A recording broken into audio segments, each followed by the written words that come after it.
Hi, everybody. It's Maria from What's the Story with Maria. How's it going? Oh, boy. Tonight is going to be so amazing for many reasons.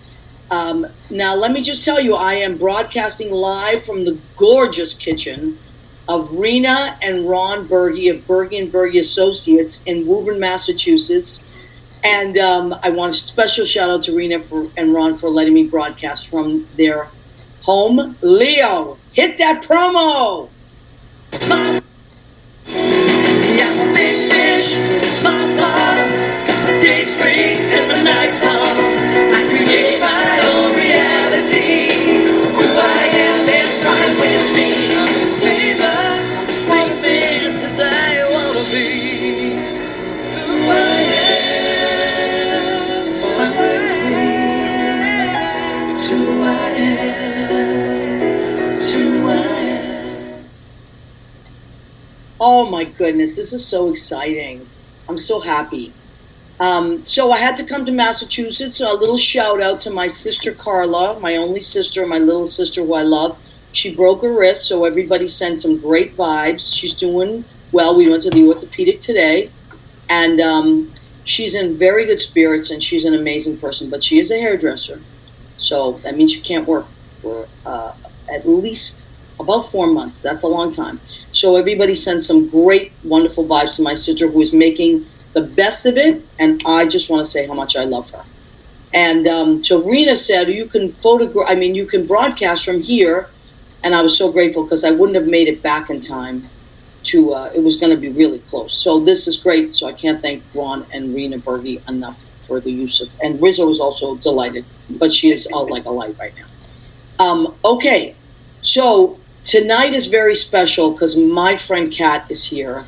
Chua Almiranez is here, and there's a beautiful story with her last name as well, so hopefully she'll tell it. But she's going to join us. She is an incredible writer, storyteller, director. She works with young people. She is, you know, when you see a ripple in the ocean and that you just say, wow, that's a beautiful metaphor for things that happen in life. She's that ripple in the ocean. And she has done so many beautiful things and touched so many lives, and I can't wait to have her on the show. In the meantime, Leo, will you join me, my friend? My sidekick, my accidental stage manager. There he is. Hi, Leo. Hi. Speaking of someone that works with kids, and Leo's in Idlewild, California. Leo, you told me you have a really sweet story you want to share. Should we start with that? Do you want to say Happy St. Joseph's Day first? Wow. You are, I know you're Mexican, and that is a wonderful thing to be. Raised Catholic, though. I was raised Catholic. Cousin, you know that. We always say that. But the fact that you remembered it was St. Joseph's Day, I am impressed, because that's pretty Italian. Well, who was the little St. Joseph in the All Saints Day parade?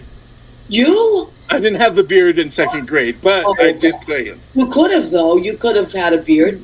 You know. Oh, my God. Leo, you were St. Joseph? Yeah. Oh, my God. The father of Jesus. Wow. You know, my favorite St. Joseph story, though, is not really about him. It's when they found Jesus in the temple. Do you remember that? When he got lost when they were traveling? Yeah. And he tells his dad, well, what did you think it was going to be? Joseph? Here's my favorite joke of that nature. So Jesus approaches a crowd of people, and they're stoning the poor prostitute. And he breaks in and he goes, wait a minute, let me in here. What the heck's going on here? Let he who has not sinned cast the first stone. And out of the crowd comes a giant boulder and turns around and he goes, Ma, sometimes you really piss me off. That is my favorite Jesus joke. Okay, I had to get it off my chest. So, now that we got those out of the way, that is my favorite. Ron, I give you permission to use that. Ron is a comedian. That was a good one. Yeah. Okay, so now, Leo, you have a little, let's say hi to some of our guests. Yep. First of all, hi, Weather Girl. Oh, hi, Weather Girl. Yes, Rena Berge is watching, my cousin from Massachusetts, from her beautiful kitchen. Danielle Alexandria Alchemy, happy Tuesday, happy St. Joseph's Day, and blessed spring equinox, Maria, Leo, and family. What a month. Now, Danielle and I were talking on the way my drive here, and she reminded me, "Oh, it's St. Joseph's Day," and I was like, "I should have known this." So a nice Italian girl reminded another nice Italian girl, and hey, she goes, "Yay, Rena." Lori Towers. Look at Danielle sent this. This is so funny. I'm going to read it because lots of times on the highway they post signs so that you don't speed. And she sent me this today that says there are plenty of Zapoli's left. Slow down. Now, no one else would get that but the Italians, because what happens with the St. Joseph pastries, which we're going to feature for our dessert, is they are so amazing and delicious, but they sell out like nobody's business. Sell and out? Then sell out. Like a Hollywood St. Joseph? Yes. Happy Feast Day of St. Joseph. So this is a big one with Italians. I did say to Leo today when I sent this to him, I go, look at St. Joseph. He's like movie star gorgeous. Yeah. And Jesus looks like a little kid from the Upper East Side. He's coiffed beautifully. I mean, I know he's in the Middle East, but he is beautifully coiffed and with his blue eyes and blonde hair, just incredible. And if he were in today, he'd be on the Upper East Side in a stroller. And a high-end stroller, so there he is. But happy St. Joseph's Day to all. If people don't know or they're not Catholics, which, everybody except the Catholics are, is not Catholic. And they know that Joseph was the stepfather or adopted father of Jesus. He was a carpenter. He taught Jesus his skills. And Joseph is traditionally known as the good guy because he's altruistic. He's kind. He works for others. So metaphorically, no matter what religion or if you're an atheist, whatever, Joseph to me represents the good in the world that good people can do for each other, whether you are blood or not. You can spread good cheer. And if you want to break it down, he took in somebody who weren't his baby mama, but he made him her baby mama, and they'd be cool with that. So Thank you, Leo. Thank you. Or as my friend Joe Gulla says, as you know Joe Gulla. I love him. Joe Gulla is a playwright, and he's gay. And he said to him what St. Joseph's Day is when he thinks about those guys that they don't necessarily sleep with women, but they love all the drama. So, and they're involved in it. So that's the way Joe Gulla describes St. Joseph's Day. Like, he loves it very much. Because it's the day that, I don't know, everybody's crazy. Our friends are crazy. Lori Towers, how beautiful. We love Lori Towers. Pretty soon we have to have Lori and John back on. They've been on a few times, but they're always doing something amazing. And they're hitting the press lately. They're all over it. Lori was in a huge magazine, huge article on Lori Towers. And she's an amazing publicist, a bass player, a historian, music historian, a DJ. I mean, they're everything. These guys do everything. And her husband, John, is an amazing, same thing. They're writers. He's a writer, all that stuff. He's got a book coming out of poetry. So we're going to have them on very, very soon to talk about that. Danielle's about prayers for Carla. Carla's my sister who I love. Everybody, just send good vibes out. She is so amazing and things roll off her back, but she's my little baby sister. Girl, when it's all fixed, you're going to be able to do this again, no problem. We got you. Okay, thank you, Leo. And I'm going to be able to get a haircut because she's my hairdresser. Because I had to fire my dad. I had to fire my dad. He was my hairdresser for years because he's so high maintenance. And that's it. My sister isn't my hairdresser again. Okay, we are there. Yes, John, let's talk about that and get a date. David Slauson, my love, real estate extraordinaire, human real estate person extraordinaire. He's breaking all kinds of records and getting all kinds of awards. So shout out to David Slauson who watches our show every week. Okay, so Leo, do you want to show? You said you had a really nice video. You want to show Speaking of Joseph and men that take care of beings that are in need of help, right? Because that's what St. Joseph did. So I was watching ABC and I was watching ABC News, and there was a story of a man who's an incredible athlete. He's actually a neurotherapist. Yeah, that's what, we'll share it right now.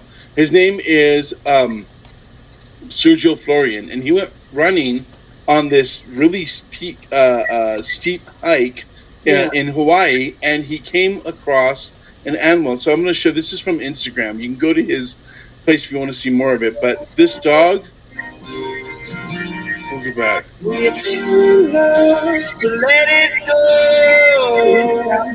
So the dog was lost from its family. She was so scared, weak, up hanging off this cliff, and he brought her down as a runner. He brought her down, and of course, when I see these animal stories, I'm like you. I'm just a big crybaby, and I actually reached out and thanked him for doing this. And he's a really nice guy, and he is a healer, pretty much. I want to go to this other video that you can see. Yeah, crazy enough to run around the perimeter of Oahu in 27 hours to inspire others.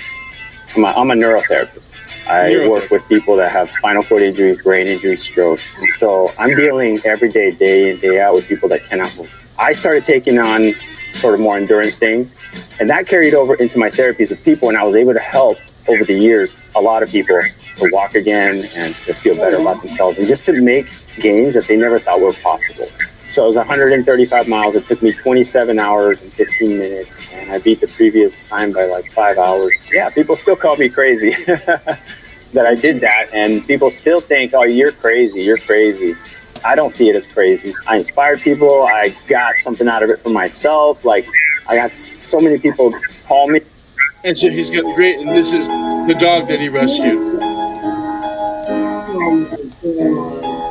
And so, I reached out. He's been getting a lot of people reaching out, but he's just been a really cool guy. We were talking today about how he's been running, and he just ran a marathon up in Big Bear, which is the other mountainside close to me. And he's just a really congenial guy. And I wanted to share that story because he saved that puppy, and that puppy, Stevie.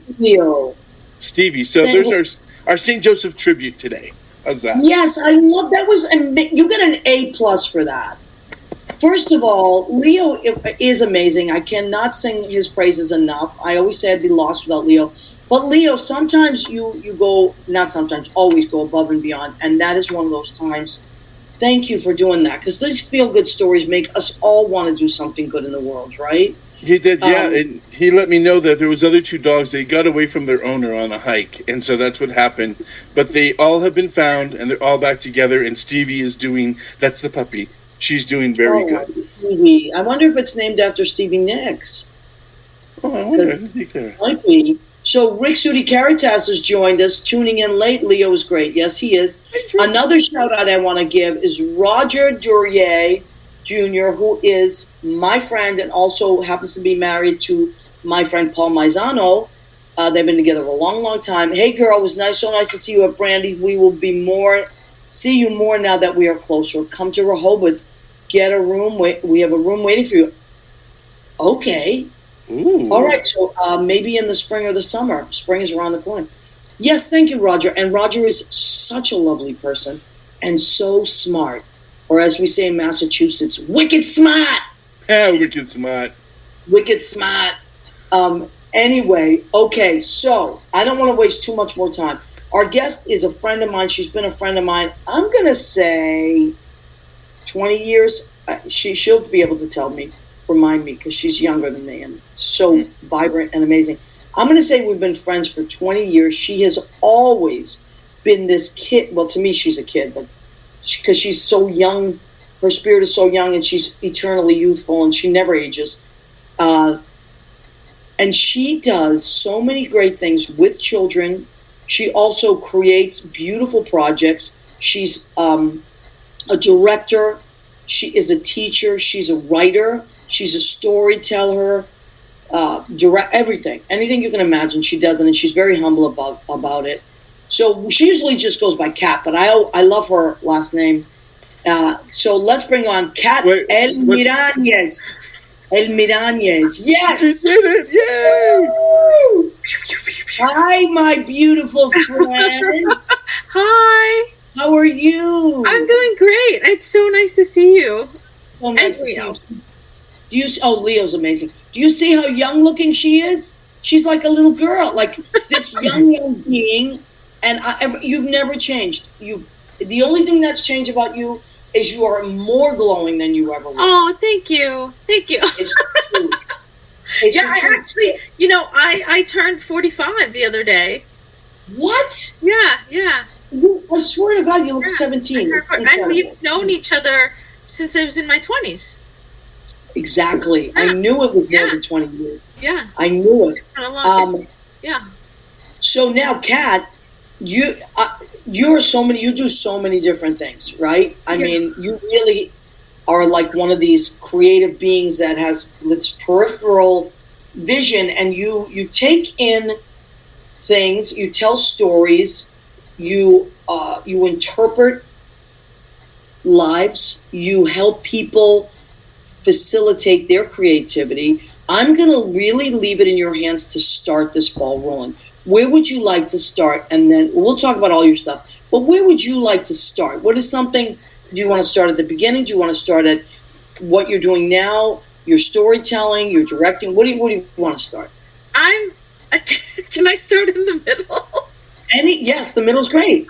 Okay. So when you and I met, I want to say in the early 2000s, I was in my 20s. I was excited. I wanted to do everything. I was making visual art. I was writing a lot of short stories. Mm-hmm. I did all those things. And one of the things so I used to work as a teaching artist. And so I used to work for the creative arts team, and we would take these dramas and bring them into the classroom, and we would use drama as a way of discussing things like social issues, academic literacy, those kinds of things. And so I really loved working with young people. And then, but I also wanted to produce work by other people, and so I started producing monologue nights, and I specifically featured people who didn't feel like they were writers or performers. And I used to host variety shows, all this stuff. Anyway, fast forward, I was doing all these amazing things. And then my late friend, Paul White, one day asked, as an artist, you're hustling, right? It's I love all of these things that I do, but I also got to make bank to pay rent. Right. And so one day, I had to have been in my 30s. He said to me, why don't you write down your ideal job? And I said to Paul, why? It's it's just going to disappoint me. Oh, wow. And he goes, no. He goes, if you write down your ideal job and you just assume that you're going to get paid and be able to live life instead of all these hustles. Mm. And I was like, okay. So I did my homework, right? Because my friend Paul told me to. And I did it, and I was really proud of myself, and I gave it to him. And he goes, that's great, kid. And I was like, what now? I thought maybe there was some sort of ritual he wanted to, I should do. And he said, well, just, now you have it, which I thought, by the way, was a terrible, terrible exercise. I was like, and I'm not kidding you. A year later, after all of these hustles, a year later, this job opportunity as the associate artistic director at the 52nd Street Project came up. And so I wrote that, I joined in 2017, the 52nd Street Project. I wrote that essentially what my resume, right? My job description in 2016. Wow. And someone had actually reached out to me to write a recommendation for them for that job. Really? Yeah, and I had some mixed feelings about it, but then I read the job, and I'm not kidding you, it was a replica of what I had written down the year before. Oh my God.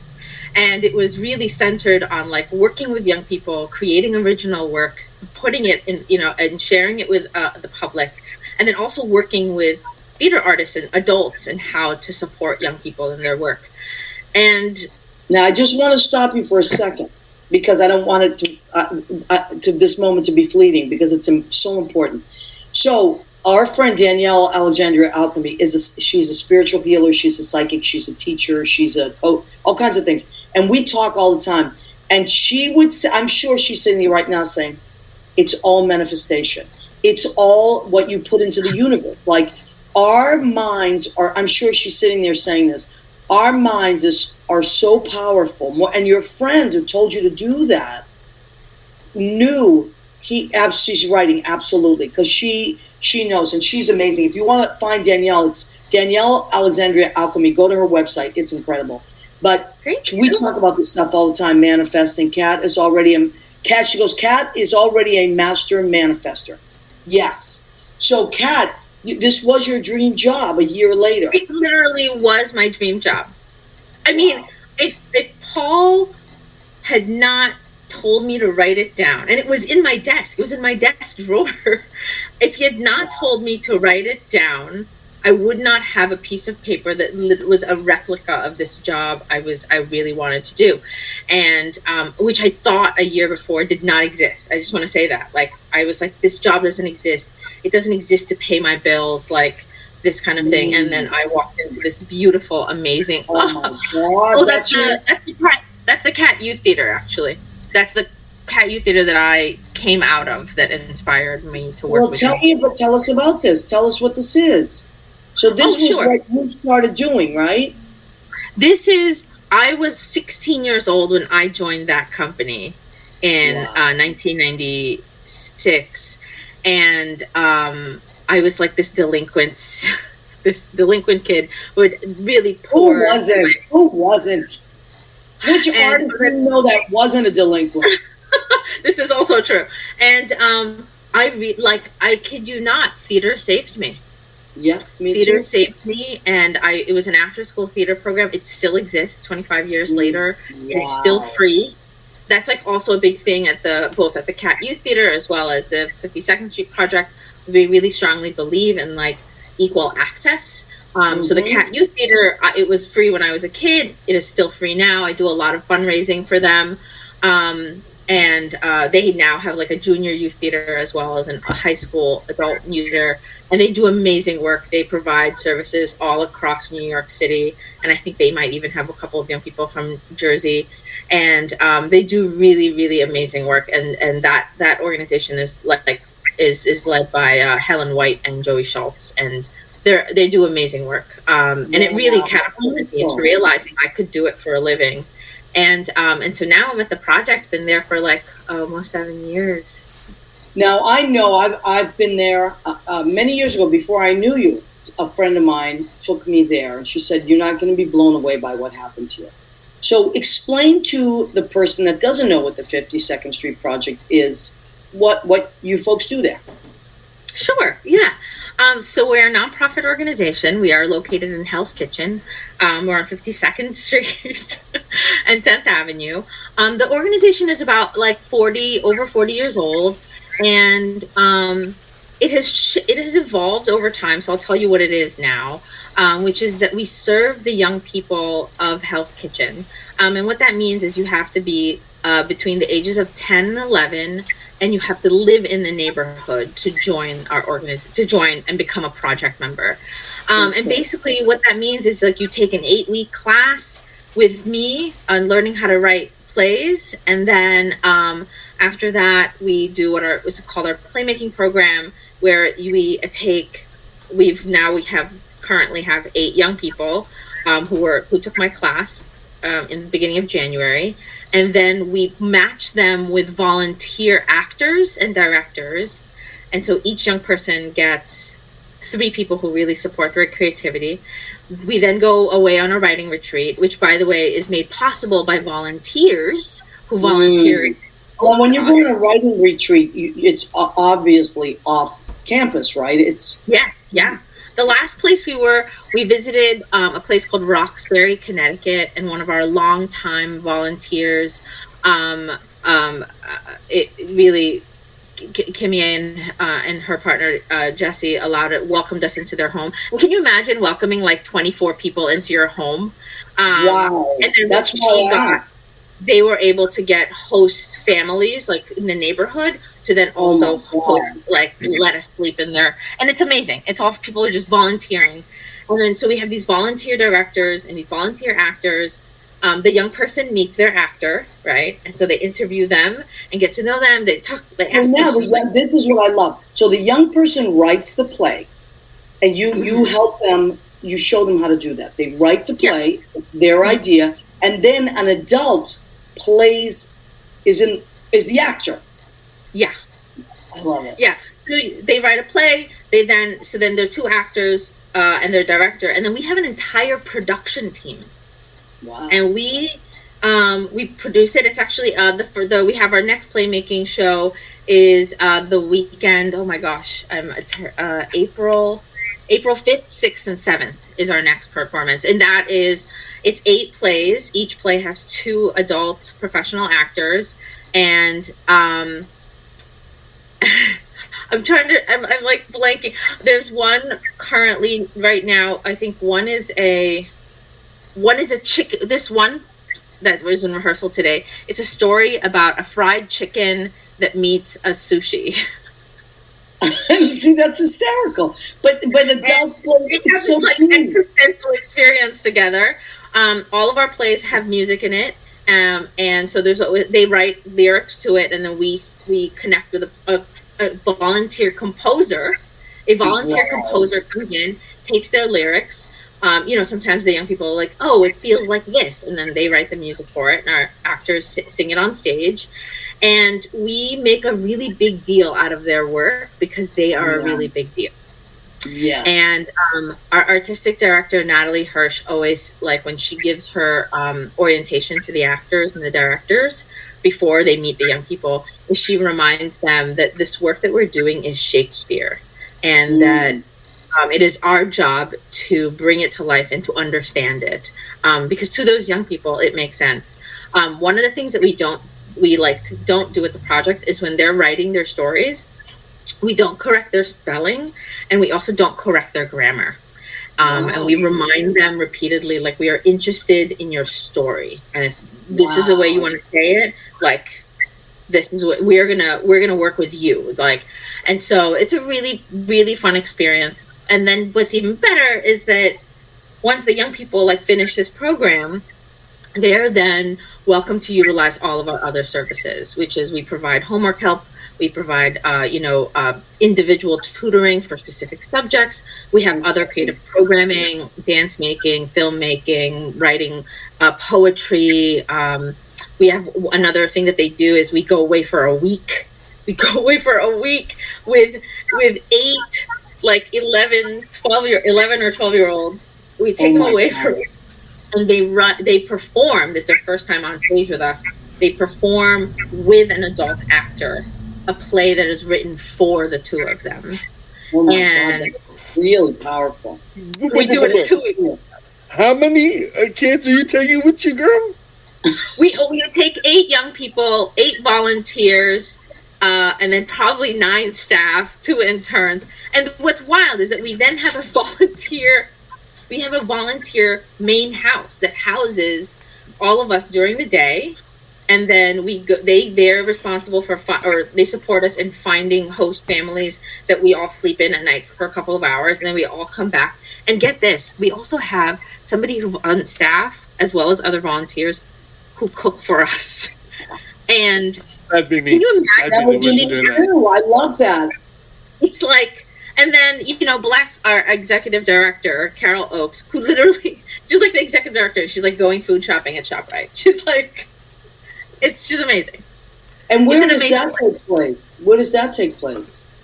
Local or? The most recent one is we went to Rumson, New Jersey. Okay. When's your next time doing it? August.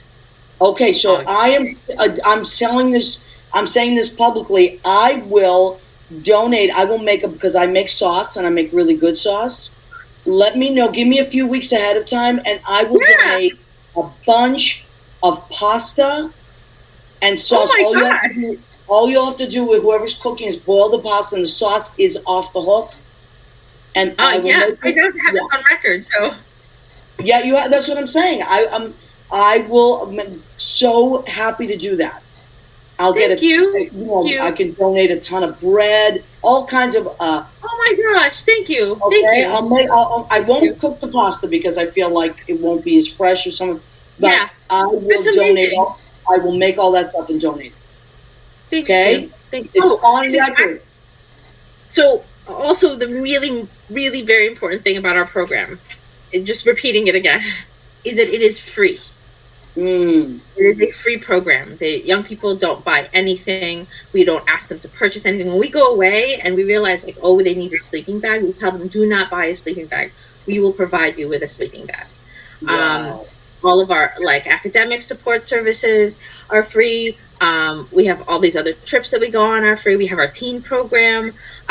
We also, after they graduate, if they decide to pursue an educational career, like any kind of college, they are eligible for a scholarship, a financial scholarship of $500 a semester. And it is it's not merit based; it's attendance based, right? Because people learn differently, right? Like, and so we provide that as well, and it's all really through the kindness of former volunteers who are now like able to share in their wealth and health of their work. And we have some really, really amazing people who come and just continue to support us. And it's really, I'm always floored, when I walk into our beautiful space that we've had for almost 15 years, that it's like the most happy, fun place to be. So beautiful. And they never forget that. You would never forget. We have two current members. We have two current staff members who were former project kids. Are you kidding me? Our director of education and our director of development, they're like in their 30s and have kids. They were there when they were 10. Isn't that the best, though? Yeah. It is the best. Part of the organization that is now, it's a retired camp, but overnight camp. I spent the first 10 years being assistant director with my buddy Doug, who turns 50 this year. Happy birthday, Doug. Happy birthday, this Doug. This week, as a matter of fact, he turned 50. And the kids, I ended up retiring from it because the kids that we had started coming to camp, the freshmen at the first 10 years, became the directors and the counselors and such. And I don't know if you ever get this feeling, an unrightful sense of pride for these kids. Like, I don't know them. They're not my child whatsoever, but I could cry for them and tear because they've grown into these beautiful adults and these human beings that you go, wow. Well, I'm blessed. I think that's the most powerful of all things, because I used to work for a great social service called Center for Family Life in Brooklyn. And the same thing happened there. Like, the junior, that was my first teaching job. So the junior staff there, or kids would become junior staff, would go to college, and then come back and work for the organization. Like, that is so moving. So that you have such pride in everything. And now I work for a company called Road Recovery, which is amazing, all musicians, amazing musicians. And same thing, the kids come up, all different ages, and then they become junior staff, they volunteer, and then they're part of the program. They're the adult part of the program. Yeah. So I am very moved by that. I want to take a minute. John Pietero says, ushering the next generation into the arts equals God's work. Bravo. Absolutely, 100%. And also, let me see, because I have it on. Barry Silver is watching. Ed Kutu is watching. Aaron Lee Battle is watching. Aaron Lee Battle. Hi, Aaron Lee Battle. Yeah, so we have Gene Craigie, who is Stoneham Town moderator. I was in Stoneham the last 2 days, Jeannie. I was thinking about you. So we have Vincenzo D'Amato. Our friend Jimmy is watching. Belle Parker, who also works with kids in Wisconsin, doing a very similar thing that you're doing. So, Belle, I'm glad you're listening. Now, so the next, what do we want to promote? What's the next thing that people can come and watch? Or let's either pop the website out there again, Leo. And if people want to check out go ahead. I'm sorry. You go ahead, Kat. Oh, so I was going to promote 3 things. Okay, yes, please. One is our playmaking show, where it's actors who are performing plays written by young people, and that's the weekend of the 5th, 6th, and 7th. That's that one. And also our shows are free to the public. It is, again, equally important to us that all of this is accessible to everybody, so we don't charge anything. You can come. We even have a space that if people bring their children, and it's they can like step out into the lobby and watch it on the screen. so that we're really making it, accessible for folks. And then after that, writing class from you. Oh yeah. And then on the April 12th, which apparently according to this calendar is National Grilled Cheese Day, and who doesn't love a grilled cheese? Is our stage combat Thrill of the Fight, and that's super fun because we have, I think, like 7 or 8 young people, and they've learned how to do stage combat with an adult, right, who doesn't necessarily remember what it was like to do stage combat. Mm-hmm. And they create these stories that incite safe fighting. And that is like, they'll be performing that on the week after playmaking. We're always really busy at the project. And then the third thing I wanted to promote is that to, artists and theater makers out there who are ever interested, even just have an inkling of curiosity about potentially volunteering at the project, like we welcome it. You can go on our website. There's a survey. That survey goes to me. So pretend when you're filling it out, you can pretend you're talking to me. And that's so cute. And there's lots of different opportunities, like, one-time deal.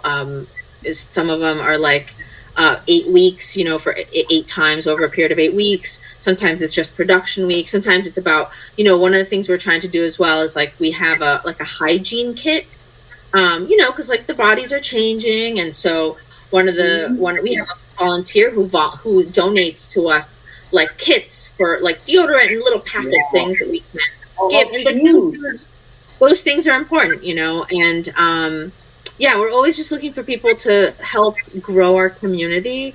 And, we have volunteers who've been around for like 10, 15 years, and they're watching our young people grow old. They're watching them grow up. And it's really, I love that. It's really beautiful. And that's a fragile but important age. 10 to 11. Yes. Think about that. And you know what? I love that. That's kind of third. Is it like maybe 4th and 5th grade? Mm-hmm, mm-hmm. When they come in, yeah. Yeah, so that's like when they still kind of think you're cool, but they're just starting to find their own place, right? So I don't know. I think the teens think I'm cool. Yeah, no, but I'm telling you, because when I teach, I can tell, like, I love 3rd and 4th grade, because they still look at you like this. Yeah. But as soon as they pass that, then they're like, they're getting a little thing going. Yeah. But you're like a kid. Sometimes. Yeah. I love it. Sometimes they laugh at me about it, so. I'm sure they love you. So my cousin Cora Gothier says, good evening, everyone. Hi, Cora. I love you, and I miss you. She's in Florida right now, but she'll be back up north, I think, in April. Johnny Tomorrow is joining us. He's an amazing, amazing actor and writer, and he works at FAO Schwartz as a toy soldier. He's very famous for that. Yes, he's also Mr. Christmas. He always does Christmas things that are incredible. And he's, when I saw the play The Wanderer, the musical The Wanderer about Dion's life, he played Dion's dad, and I think it's coming to Broadway. So Christopher Robb has joined us. He's an actor, a director, filmmaker. Let me see who else. Frank Udiciani is watching. My first friend when I was a kid, when I was in kindergarten and 1st grade. We have remained friends all these years. Oh my God. His mom and my mom were best friends. And he's watching, and he runs Lucia's restaurant on Hanover Street in the north end of Boston. So if you're in the north end of Boston, please go and see Frankie Udiciani. Okay. Kat, an exciting... Oh, Kate Greer has joined us. Hi, Kate Greer. Oh, my God. Kate Greer, do you know Chua Almiranez? You two should know each other. Kate lives in Hell's Kitchen. She's also an incredible playwright and filmmaker. And Kat runs the 52nd Street Project. Well, I don't run it. I help to run it. Well, okay. In my eyes, you're bigger than life. So you're eternally youthful and bigger than life, all in one sentence. So, Kat, you must meet each other. You must meet each other. I'm gonna connect you two. Okay, tomorrow I will connect you two via Facebook. You must stay friends because you're both incredible writers and inspirational people. Now, So Rizzo now is trying. Rizzo, what are you trying to show me? We might have to give her a treat. Listen, you know what we're coming up on, and I'm going to have to invite my cousin Rena to join me. We are coming to the part of our show called. Rena's going to join me. We're going to say it together. Rizzo, did you want a little treat? I might have to give her a little piece of bread, Rena. Here you go. Can I see her, please? Yeah. Oh my God. Absolutely. She'll come up. Come here, Rizzo. Okay, but first I want to pull my cousin Rena in. Rizzo, step up. It's time for some family management. Get Rena in. I know. Rena is the family project manager for sure. And this is Rizzo. Rizzo is my dog. She's 14. She's adorable. And she behaves very well. You see, I called Rena in and she was like, how about me? So Rena, everybody sees Rena Crinelli Bergen. She always checks into our show. Look how beautiful she is. This is my cousin Rena. We're thick as thieves. She is our family project manager, we call that, because she can pull something together in no time flat. Now, I will just say, I called Rena, this afternoon? And I said, Rena, would you, because I'm in Massachusetts, and I'm like, I'm not going to make it back to New York in time. Rena, would it be okay with you if I did your show from your house, her beautiful home, which I love? And she was like, sure, Pia, of course, whenever, come over anytime. She just happened, I go, don't worry, I'm going to pick up some stuff or whatever. I'll get some St. Joseph's pastries, which Danielle from Alexandria Alchemy reminded me that it was St. Joseph's Day. So I'll get the pastries. But Rena just threw together a little snack. First, we have to do this. We have to do this all together. On the count of 3, we go ahead, keep eating, because that's the segment of our show. So Rizzo, you too. 1, 2, 3. Go ahead. Keep eating. Okay, Rena, let me put Rizzo down for a minute. Rena, why don't you show us what we have? Are we doing? Well, let's do the savory first, and then we'll do the other stuff. Okay, Rena can throw together. I'll hold it. You describe what everything is. I just threw together a few snacks because I wanted Leo to laugh. A few snacks. Meanwhile, there's just the two of us. Ron is in the other room. We might not even need it. So there we go. Yeah. There it is. Okay, so Rena, do you want to describe what everything is? Yeah, oh my God, I'm gonna have to eat it. A little antipasta salad, an abruzzese sausage. And Rena's Abruzzese. Abruzzo is a region of Italy that I think is the best for food, even though a lot of Italians would be like, no, my region is best because it's very meat heavy and I love meat. So I'm half and half. You're half a Milanese, which is Tiziana, as we know. Just a little something, says Danielle. Just a little snack. Just a little snack. So go ahead. Don't put vegetarian. Prosciutto, which I love. I might have to have piece of that right now. A little taralli. Taralli, which are like hard, but they're like biscuits. Yeah, but they're hard. You can dip them in stuff. Like pretzel kind of thing, like a pretzel-y kind of. Yes, but not with a lot. It's got fennel in it instead of like salt. That's so good. But I love, of course, the fresh ones that I would. But talk about the tomatoes and your father's special. Oh yeah, there's an herb. If anybody knows what it is, I haven't been able to figure it out yet. It's an herb that grows every year. It's a perennial, and it comes back in my father's garden. My father's been gone for almost 30 years now. And I've transplanted it to my yard, and I dry it, and I keep it in this little jar. And I call it Papa's special seasonings for tomato. He used to call it salsarella, which was like a dialect version of something. It's not oregano, it's not marjoram, I can't figure out what it is, but it grows and it's fantastic. I personally think that he did like a hybrid thing, because it doesn't smell like anything I've ever smelled. And it's amazing, but he was famous for it. So anything that Joe's made with salads, like these tomatoes, he would put that on. Yeah. And it's and Rena now has some of the plants, and she's growing it. I'm sure it's Rena just pulled together a little snack. A little snack. But wait, there's more. Pecorino sardo, pecorino sardo, oh my God. Which is, isn't that this little thing here? That's that one. And this is pecorino toscano. Pecorino toscano, pecorino sardo. Sardinia. Oh, from Sardinia. And those are French. I don't know how those got on. The little brie snuck in here. But May I just say, I'm very grateful. I love brie. I know you like brie. I love brie. I love the brie. Oh, and what's this, Rena? An artichoke spread. It's What? Ooh. Crema di carciofi. Now, also, big shout out to Maitza Joe, who's Rena's dad, who's in heaven, because it's St. Joseph's Day. So we celebrate St. Joseph's Day.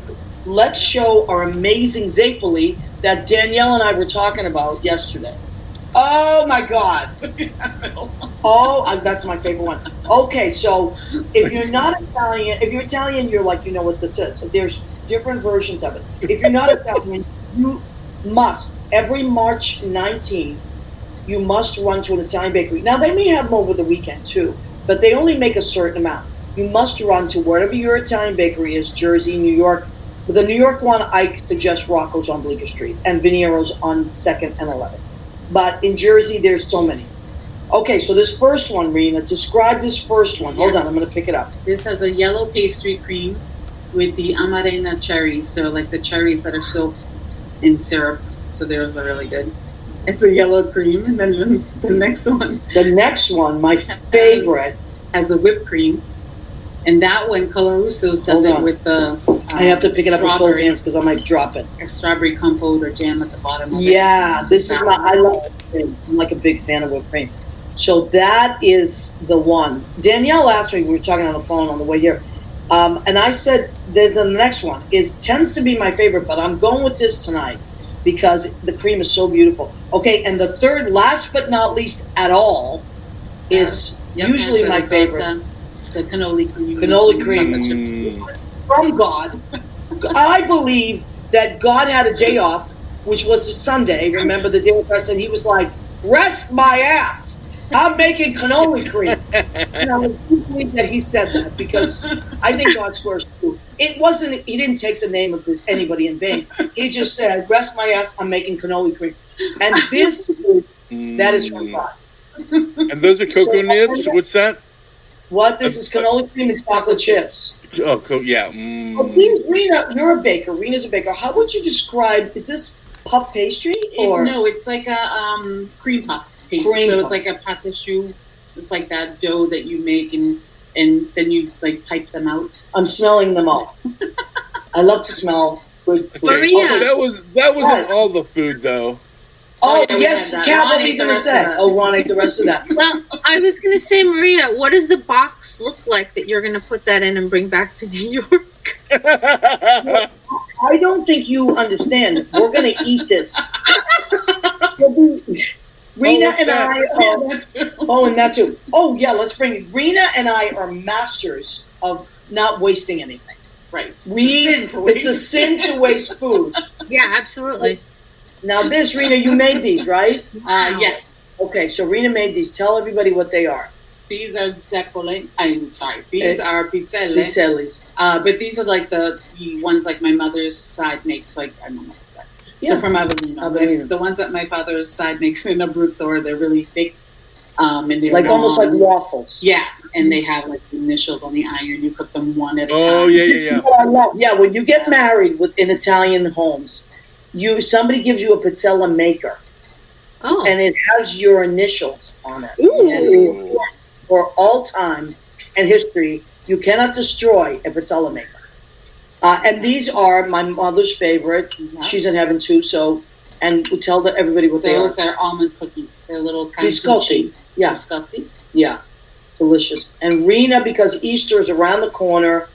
As I always say, Easter is the greatest comeback of all time. And if you get that, you get it. If you know, you know. And you're our little cat's laughing. And all right, Almiranez, I see you laughing. And a little Easter egg there, chocolate. Okay, so we have many. And one more. One more. That's the big chocolate that we give to all the kids. All the kids get there. Aww. Prize inside. It's a hollow chocolate, and you break it open, and then there's a little prize inside. Is it a rabbit inside, or is it St. Joseph? Malta, right? Yeah, Isn't it the Malta? The Malta usually Malta is the name of the company. Right, Perugino, Malta. Those are the chocolate companies from Italy. So that's our little spread. Yeah. That's our little spread. Can you come and help us eat it? Yes, please come join us. If I could, there's always the one hold up the thing where I can reach up to the plate and get it. So. Oh yeah, let's see. Oh, and then we talk about the pizza. So what is this place? The fondest memory is when you gather around the table. So let's see. Yeah, go ahead, Leo. But you know what? This is not an Italian pizza. It's from Andrea. So they are owned by Greek cooks. And the Greek pizza, very popular in Massachusetts, is more like a crusty crust. I love it. It's smaller. The pizzas are smaller. They're almost like individual pizzas. I'm reaching over there. I feel like I got to give Where you got it, Leo? Okay. No, I love Andrea, so we want to. I was waiting for that bit. Yeah, how'd you do that? Oh, the magic of television. The magic of television and theater. Oh my God! I'm a food fairy. Oh, I love you. Everybody give it up for Rena Grignali Berge. Isn't she amazing? My cousin Rena. Nobody's better than Rena. Even Rizzo agrees. Rizzo, come here. Don't you remember last week I became a food fairy? That's how Ron, come say hello. Wait. Yes, I know you did. Leo is a food fairy. Oh, that's right. You were the food fairy. Ron Grignali Berge. I mean, not Grignali. I'm teasing. Ron Berge, my friend. And may I remind, he's Rena's husband, but he's my friend. May I remind everybody that Ron was Mr. February 2022. In the 2022 calendars, Kat, I told you that the 2022 calendar, Ron, my cousin by marriage, was Mr. February. It's not easy. He's a postman by day. But his head's swelling as he's sitting there. I know. But he was Mr. February on 2022. So thank you, Ron. You can stay if you like. So anyway, we do have a calendar. It's only $10. No, we've already done this. We already did all. You missed it. Oh, there's the calendar. Thank you, Leo. It's only $10. It's amazing. I still have a few left. Not many. Reen, did I ever give you a calendar? Yes. Not this one. Okay, I have it. I have it for you. Don't let me forget. Oh my God, we the kids are watching. Uh-oh. All right, so that's Sarah Glassman. She's a musical director, and her best friend, Joshua Bennett, who's an amazing singer. And they are Mr. and Mrs. March. They are not a couple. They're best friends. But they wanted to both be in it, and they went with a Lucky Charms theme for St. Patrick's Day. Lots of saints, and saints love when you wear just an apron. We'll just show that picture. All saints love that because they feel that you are opening your heart. I'm going with this, Cat. Just follow along. Okay, hold the calendar for us. See you Thursday. Yes, you will see me Thursday. I will hold the calendar for you. You got it. Why, what's this thing that you're gathering together? Nobody's having fun while I'm not there. Hey. Leo's in Idlewild, California, and he runs a beautiful after-school center and camp, kids camp, and they do theater. Closer to God that way, says Danielle of Danielle Alexandria Alchemy. And she's a psychic. She knows. Anyway, so what are we doing Thursday? Thursday is at the Stonewall Inn. Our friend Chauncey's happens to be Chauncey's birthday. He's the DJ. But he's also an amazing guy. And it's Velvet Stardust. Velvet Stardust is a group of they're incredible rock and roll artists. And they have dancers. The main dancer, her name is Jamie Hannigan. Jamie Marie Hannigan, and she's the producer as well. She's an incredible dancer. So they have these amazing rock and roll dancers, incredible, / burlesque dancing, but it's like really rock and roll dancers, and like a 5-piece rock and roll band. And they're going to be doing that. They do, yes. Do they dance the reveal? They're going to premiere it. Danielle, are you a psychic? How did you know that? I'm serious, because Reveal is a song written by Chauncey Dandridge and Lynn Portis, genius, my best friend, and it's a great new dance number called Reveal. And they always a reveal. Yes, they are actually singing it live and dancing to it. Maria, I was in the shower the other day, and usually, you throw a tune out while you're in the shower, thus being artist. What was the first thing came out of my mouth? Now I know, Reveal is so catchy. If anybody has Spotify or Apple Music, go and type in Reveal by Lynn Portis. You can type in Chauncey Dandridge, but be careful because there's another reveal, and it's actually an amazing series. It's a podcast, but it's two different ones. So, but Reveal is a song. It's like a big disco over the top. Always a reveal, a reveal, a reveal. That's great. By the way, I didn't see that it was capitalized, and I translated that totally differently. You did? Okay. Well, listen, whatever you see is what you should see. But do they dance to Reveal? Yes. So yeah. Well, yeah. Well, you were seeing. She knew. That's what I said. You were psychic. How did she know that? She just knew it because nobody else knows it. So John and Lori are going to be there as well. Always a reveal. And I'm going to try to drag Judy. I haven't told her yet, but let's see. Yeah. Like that, right? That's what you meant, right, Kat? Yeah. Oh, I love that. I love one little strap going down. Yeah. Leo, stop teasing everybody. I got the shimmies tonight. I know you always have the shimmies. Okay, so we have 3 minutes left to our show. So, Kat, I would like you to leave us with something. Everything you say is inspiring, but something. Let's say someone sitting at home. We get all creatives that watch us, right? All our friends.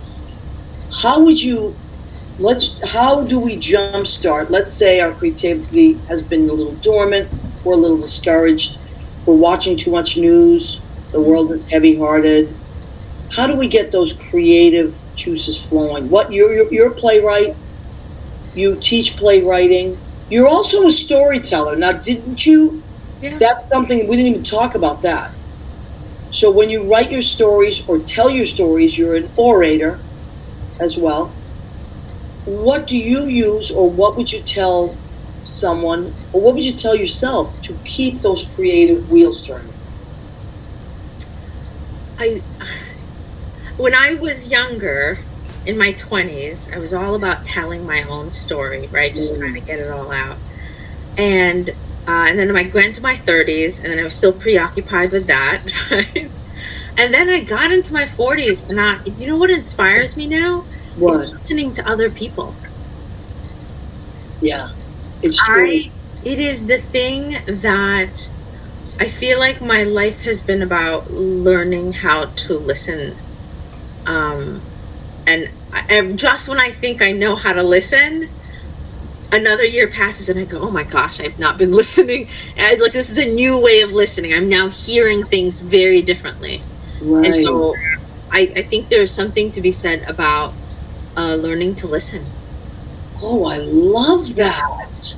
And our friend Tanya Penn says, I love it as well. Tanya is an amazing artist. She does all kinds of things. Tanya, we should have you join us on the show. I've known Tanya a long time. And talk about the universe doing beautiful things. Tanya's dad, I knew way before I knew Tanya. I met him in a very special way. And he was someone that guided me through the early parts, through my youth. He was a guide and a very inspirational guy.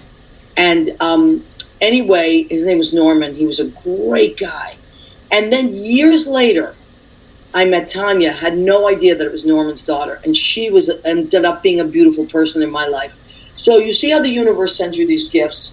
So Tanya, shout out to your dad too, who, is always with us. So thank you, Maria. It's the truth. Now I'm also going to tell you a beautiful story about Tanya before we leave, because we have been talking about the way the universe works. So when my mom's been gone now almost 15 years. The last 2 years of my mother's life, she had cancer. And my mother was a very positive person. And so I said to a bunch of my friends, can you do me a favor? My mother is a social butterfly, and she's bedridden now. Can you, just a few of my friends, do you mind sending my mom a card just so she knows people that she's never met in the world are thinking of her? My mother got 200 cards from strangers. I mean, I want to cry just that. Tanya she had a little boy who was maybe 4 or 5. His name's Nico. He's a teenager now. And she said, do you think it would be okay if I called your mom? Because I need mom advice. My little boy your mom was amazing. See, I need mom advice. Nico's going to preschool and I'm really sad. I'm having separation anxiety and I'm worried. He was a year. Oh my God, he was a year. Okay. So Tanya and my mother became friends on the phone. And Tanya just told me the other day that they talked every day. Wow. I mean, I didn't even know that. And she said, I'll never forget your mom. We talked every day. And I remember my mother saying to me, I'm so glad that this young mom is calling me because it makes me feel, I'm going to cry, useful. Because she really was at the last stages of her life. But she felt like she had purpose on earth to help another mom. So this is the circle of life. This is how we pass on beautiful things to each other. Tanya, there's no coincidence that you popped on, that I'm in Massachusetts. She saved me, Tanya says. And Tanya, your dad saved me. So we're even. So you see, this is a God's honest truth. Norman Penn saved my life when I was just a young puppy trying to find my way. And my mom saved yours. So how beautiful. And Nico is a teenager now. And so what I want to leave the show with, and I think that our guests will agree, that you sometimes do things in life that you feel are in a vacuum. You're just being a good person or helping one person. But it's the cycle of life. And the world is turning, and you're passing beautiful things. Leo, you work with children that will grow up and remember your lessons and pass them on to other children. Kat, look at what you've done. Same thing. You were taught by people that cared about you, and you spread joy into the world. Now, I hope that everybody knows that you can connect with each other. That is my favorite thing to do, to connect people with each other, because we're just better together, and we have resources, because sometimes people hit the end of the, you hit the end of the road. You're like, oh, I'm tired, I'm frustrated. Somebody comes along and they need you, you need them, and the next thing you know, you're creating more beautiful things. So, Rena Cugnali-Bergi, my cousin and wonderful human being, Ron Cugnali-Bergi, Mr. February, man, amazing person. Thank you for letting us use your home. Look at he's a goofball. That's kind of goofball. So thank you for letting us use your own. Rizzo, she's snoring. She is snoring. We're driving back to New York right after this. Right after we have a few snacks, then I'm going to need an espresso, and then I'm driving back to New York. Take a nap if you need to. Okay. You know what? I took a nap at my dad's before 10:30. I needed a nap because my dad drives me crazy. But anyway, and of course he was trying to wake me up with his walker by banging on the door, which he doesn't really need a walker. For some reason, he thinks my mother, boom, boom, and then he goes, Maria Bia, which is my full name. Did you call me? No, I did not. But I guess I'm up now. Thanks, Dad. Oh, I thought you called me. Whatever. There's so many stories I could tell. I'll just end on that. Kat, I love you. I love you too. I'm so glad you were able to join us. Leo, you are my knight in shining armor and the best accidental stage manager a girl could ever ask for. Everybody out there that comes back year after year, this is episode 340, Leo? 340. 340. We are on YouTube if you want to go and watch any of our archive shows. And also, all our shows go into podcasts about 12 hours later on Spreaker, Spotify, and iHeartRadio. So please go and check us out. Like us on Facebook and like us on Instagram. We love it. And we love and appreciate you. Please come back every week. Thank you for everything that you do for us. Thank you for watching our show. Thank you for being amazing people in the world, because there's a couple of baddies out there, but I feel like our good will upstage theirs. Okay? Good night, everybody. Do great things in the world. Go save a dog. Oh.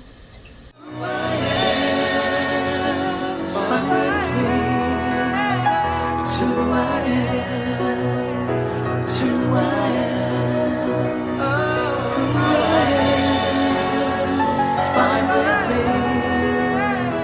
to I am.